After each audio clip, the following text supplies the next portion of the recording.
Fala galera, tudo bem? Sejam muito bem-vindos a mais um episódio aqui do canal Resenha Global. Hoje aqui eu estou na presença de Marcela Labeca. Tudo bem, Marcela? Tudo bem. Giovana Romano. E hoje vamos falar um pouquinho mais com vocês sobre a criação da Secretaria de Relações Internacionais do Estado de São Paulo e, claro, as importâncias, no finalzinho, dando uma ênfase maior para a pandemia. Giovana, você consegue começar explicando para o pessoal o que é a Secretaria? Bom, quando a gente fala de Secretaria das Relações Internacionais, independente do município que se trata, a gente precisa falar de paradiplomacia. É um conceito-chave dentro da Secretaria e nada mais é do que uma diplomacia assistente ao governo federal. Então, todas as entidades que são consideradas subnacionais são responsáveis por dar um auxílio ao governo federal. Então, a gente pode ver departamentos, associações, organizações e por aí vai, municípios, regiões como um todo, estados, e tudo isso que não faz parte do Estado em si, então todas as entidades que estão abaixo dele na hierarquia. Dessa forma, a gente pode ver que a paradiplomacia dentro da Secretaria de Relações Internacionais é muito importante e é o que rege, na verdade, a Secretaria. E nesse caso, no nosso vídeo, a gente vai falar sobre a Secretaria de Relações Internacionais do município de São Paulo. Então a gente vai falar sobre alguns projetos que foram muito importantes e principalmente um deles, que é muito recente, que é o caso da Covid-19. Perfeito, né? Recentemente tivemos esse problema de crise global, o mundo todo passou por uma grande dificuldade, que foi a pandemia da Covid-19, e principalmente a gente aqui do Brasil foi muito afetado, principalmente com digamos assim, com a confusão entre o governo federal e o governo do estado de São Paulo. Mas para a gente entender um pouquinho mais sobre isso, a Marcela vai comentar um pouquinho mais como começou e qual foi a real importância do estado de São Paulo na questão da aquisição das vacinas. Quando a gente diz sobre a liderança da cidade de São Paulo, do estado de São Paulo e da Secretaria de Relações Internacionais, a gente, na gestão de crises mundiais, a gente pensou no caso da pandemia, que foi um grande exemplo disso. O estado de São Paulo desempenhou um papel crucial na compra e na distribuição de vacinas da Covid-19 no Brasil, especialmente durante os momentos iniciais da pandemia, antes mesmo de ter ações coordenadas com o governo nacional. Então, o Instituto Butantan, no caso, foi uma peça fundamental desse momento, porque uma das iniciativas desse período foi a parceria entre a empresa farmacêutica chinesa Sinovac e o Instituto Butantan, para que juntos pudessem produzir a vacina e, posteriormente, o Instituto Butantan tivesse a autonomia da produção de fabricar as próprias vacinas, né? Essa iniciativa, ela fez com que São Paulo tivesse um protagonismo no cenário nacional, né? Até porque é legal de comentar isso que você falou, porque todo esse imbróglio dentro da criação desse acordo entre as empresas aconteceu no meio de uma guerra praticamente política que acontecia aqui no Brasil, que nem eu comentei, que era o governo de Jair Bolsonaro, que era quase que contra, um pouco. Ele tinha até algumas ressalvas com a criação das vacinas, da aplicação, diferentemente do João Dória, que era o governador do estado de São Paulo, que queria ser um dos pioneiros e colocar São Paulo como o principal protagonista do cenário no território nacional, nessa questão da compra, da produção de vacinas. Então, tudo isso aconteceu no meio dessa guerra política. E é legal que aconteceu bem rápido, né? Porque a pandemia começa final de 2019 até mais ou menos começo de 2020, e em 2021 a gente já tem o começo da produção. Também é bem legal de comentar, a primeira pessoa vacinada aqui no Brasil foi uma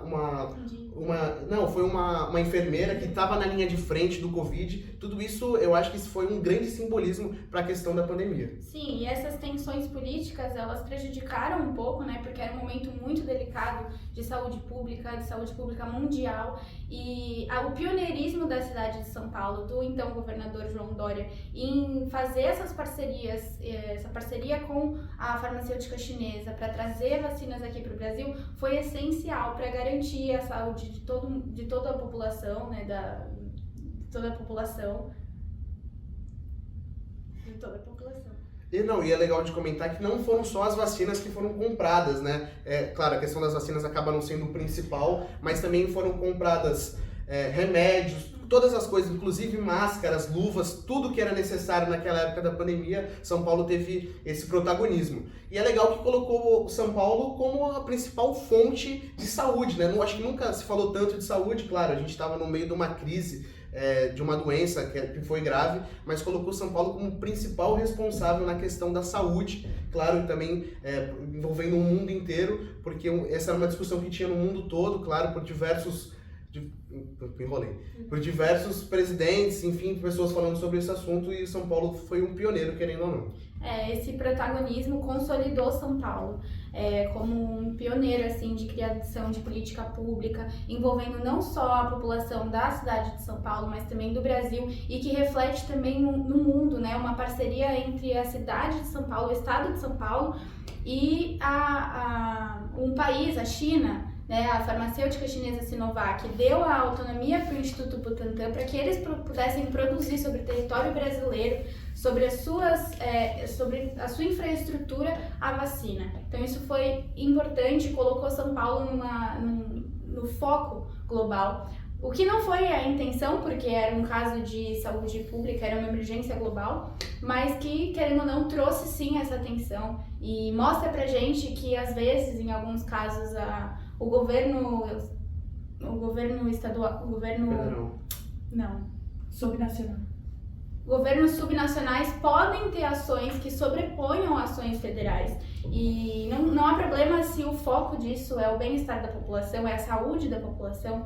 Então, isso é justamente o que a Giovana falou sobre a paradiplomacia, né? Essa ação coordenada entre municípios, entre outros países, com um foco no objetivo principal. Outra questão que eu acho que é legal da gente levantar foi que possibilitou o Brasil ser um produtor de uma tecnologia nova, porque se esperava que o Brasil apenas fornecesse insumo para outros países, por exemplo, China, Estados Unidos. É legal de relembrar que no começo da pandemia a gente teve essa narrativa de onde estava, claro, todo mundo muito preocupado, procurando insumos, coisas para fazer isso, e colocou, por conta dessa ação do Butantan, fortaleceu essa visão de que o Brasil também pode ser um produtor de um problema que estava acontecendo na época. É importante a gente falar também que as recomendações da OMS, a Organização Mundial da Saúde, elas não têm um caráter vinculante. Então, a Organização Mundial da Saúde, ela dava essas possibilidades e indicava o que era melhor de ser feito. Então, até por isso existe esse conflito entre o governo nacional e o subnacional, porque a questão da Prefeitura de São Paulo, do município de São Paulo, estava prezando ali por questões que estivessem mais de acordo com as diretrizes da Organização Mundial da Saúde.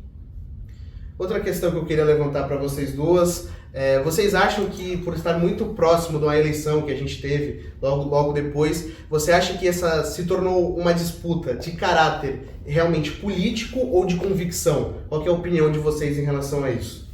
Eu acho que a questão da saúde ela é muito importante, ela, querendo ou não deixa de ser pauta em qualquer eleição, ela sempre é um tópico abordado, mas eu acho que naquela época as coisas ainda estavam muito recentes, então era um assunto muito delicado para ser tratado, e eu acho que, na verdade, é uma questão de necessidade de trazer para a população, por exemplo, esses insumos, as máscaras de oxigênio, todo tipo de insumo necessário para tratar dessa questão. Mas como a gente foi vendo que fora do nosso país, essas questões da vacina sendo trazida para a população estava realmente adiantando, estava fazendo um efeito, eu acho que acabou sendo acatado, eventualmente, mas em questão de política, eu acho que era uma pauta, mas que não necessariamente tinha a ver com convicção. É uma estratégia, né? A gente, agora, olhando assim, pensando, a gente pode dizer que,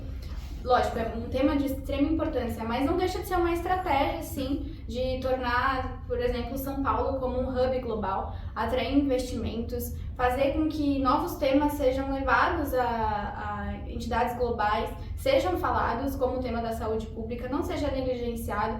Então, é também uma estratégia de levar esses assuntos que precisam de atenção para um foco maior, para um foco global. Até porque, se a gente for analisar o estado de São Paulo, ele é praticamente um país, pela população, pelo dinheiro que a cidade envolve.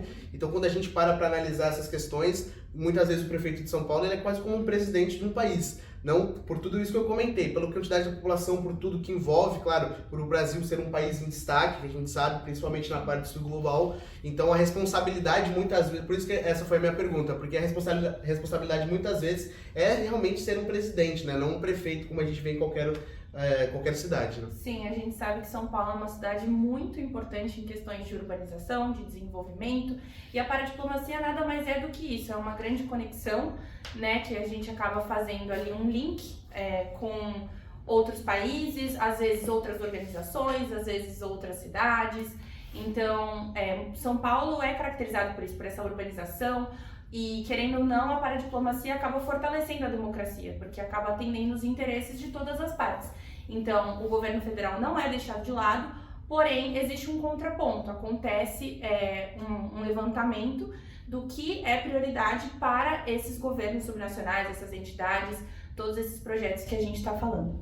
A secretaria, ela facilita, é como se fosse um eixo que conduz, né, essas parcerias, esses acordos, negociações entre os estados, né, os países em si.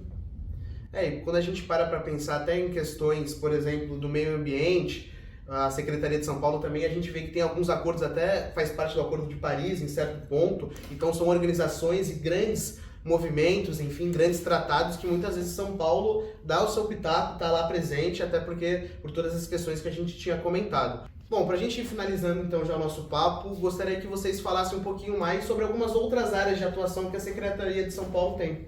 Bom, como a gente está falando aqui, a paradiplomacia ela é muito importante, mas ela também é muito ampla. Então, você pode encontrar a paradiplomacia em qualquer área de atuação. A gente pode tratar, por exemplo, dos efeitos colaterais da globalização, que, querendo ou não, acaba sendo um pouco paradoxo, né? Porque é uma questão que a paradiplomacia depende dessa globalização, mas os efeitos dela, por exemplo, nem sempre são muito bons. A gente pode ver a questão da pobreza, da fome, e tudo isso, querendo ou não, tem um pezinho na globalização. A gente pode também ver que muitas dessas competências, por exemplo, são do Estado. Então, questão de serviços sociais, de cultura, a gente tem paradiplomacia cultural voltada para transportes, por exemplo. Então, a cidade de São Paulo a gente sabe que é muito grande. A gente sabe, por exemplo, que a conexão com as outras cidades é um investimento muito alto. Então, querendo ou não, a paradiplomacia ela engloba tudo isso. E muitas vezes, alguns outros estados ou outros agentes acabam tomando, entre aspas, pegando a responsabilidade do governo que é federal, né? Pra gente finalizar, Marcela, você quer falar um último tópico pra gente? Não, só mais um exemplo, a gente estava falando na gestão de crises humanitárias, né? Uma crise humanitária global é a questão dos refugiados. E a cidade de São Paulo desempenha um papel em receber os refugiados venezuelanos, por exemplo, que foi um exemplo que... Não, desculpa, eu meti venezuelanos. Tá bom, tá bom. Venezuelanos, eu nem comecei a falar. Mas eu entendi, refugiados são venezuelanos, tá tudo certo. Não, eu vou começar de... Então tá. Quer que eu volte essa parte? Não, vai falar daí. Não, só mais uma coisa, né, que eu gostaria de trazer, pensando que a gente estava falando sobre gestão de crises humanitárias, né, uma crise humanitária também que acontece, que é muito recorrente global, é a questão dos refugiados. E o Estado de São Paulo desempenha um grande papel, a Secretaria de Relações Internacionais, né, como um todo, auxilia na recepção de refugiados, como, por exemplo, nos refugiados venezuelanos. É um caso de receberem bem acolhimento dos refugiados, né, na cidade de São Paulo, e isso é um grande exemplo também de como gerir essa crise humanitária, que é uma crise humanitária também. E é uma crise humanitária que está muito perto da gente, do Brasil, a gente sabe, principalmente lá no Norte, é muito legal que a Secretaria também ajude em questões como essa. Sim. Beleza, pessoal? Então esse foi o nosso papo sobre a paradiplomacia. Por favor, não se esqueçam de dar uma olhadinha na inscrição, dá uma olhadinha na descrição, dá o like no vídeo, compartilhar, ativar o sininho e fiquem ligados para os próximos episódios do Resenha Global. É isso. Muito obrigado, Giovana. Muito obrigada. Obrigado, Marcela. Sempre um prazer estar aqui com vocês. Tchau. Tchau, tchau. Obrigada pela atenção.